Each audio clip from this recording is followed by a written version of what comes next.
OK, and so we move to our next story from The Express. The Chancellor, Rishi Sunak, has given the go-ahead for a £1 billion bailout of businesses impacted by this latest bout of COVID. Where has that £1 billion come from, you may wonder? The government hasn't earned it, it hasn't mined it, it hasn't even stolen it or taxed it. It has created it from nothing. Imagine if you could create £1 billion just like that. What would you do? I've said it before and I'll say it again. When a body in a society has the power to create money out of nothing at no cost to itself, its size and influence within that society will be disproportionate. And if you want to understand why we have this bloated blob of a state that never stops growing, look no further than money creation. Now, you may well argue that these businesses need bailing out, they deserve it, and they probably do, but that doesn't detract from my bigger point about money creation. Josh, you presumably have had a lot of gigs cancelled this Christmas because of Omicron. Will you get any money? No.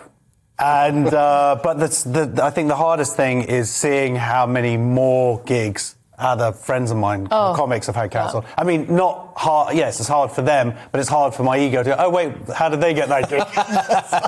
Wait a minute.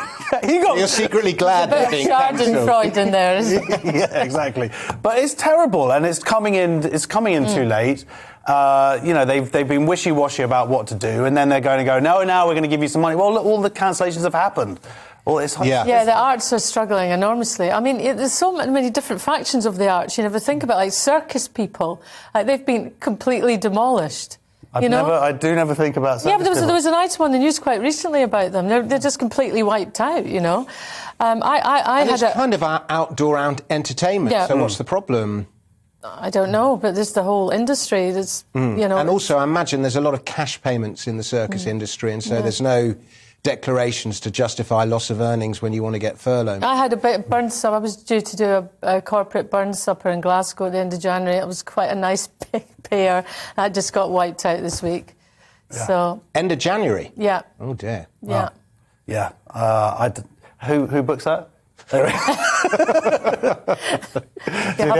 have to have spiky hair. Okay, fine. So do we approve of these lockdowns, or do we approve what? Well, look, they're hedging their bets. They're trying to wait as long as possible, but it is the worst of both worlds.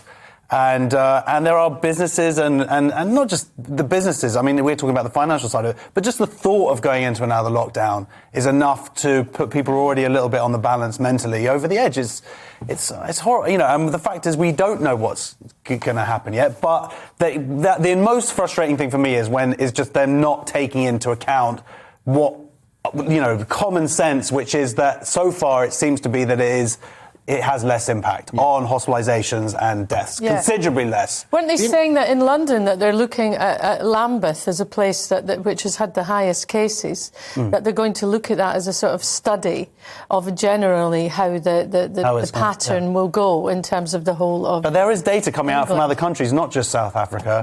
And that data is... Today, there's just a story broken early this evening. I read it in the Telegraph that actually they think Omicron has peaked. Started to plateau. I mean, this is like what happened when schools went back and they were like, and you look at the modelling that they had at the time. By the way, they say, who are you? No, not just me, but like anybody who's like non-scientist. I'm very good at doing the graph thing. So they would do. But they were like, when schools went back, they were like, it was going to be like between here and here, and then it was like that. Listen, I don't trust government. I've never trusted government. I have a background of being politically active in the 80s in a time of, especially lesbians. We were very, very radical and out there. Me too, I was there. The lesbians that abseiled down the House of Lords, let's not forget.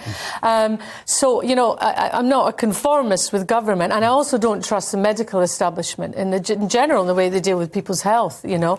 But I think it's ludicrous to assume that people in SAGE and a lot of the medical profession, doctors, nurses, health specialist scientists, have got some other sinister agenda here. Well, OK, no more COVID.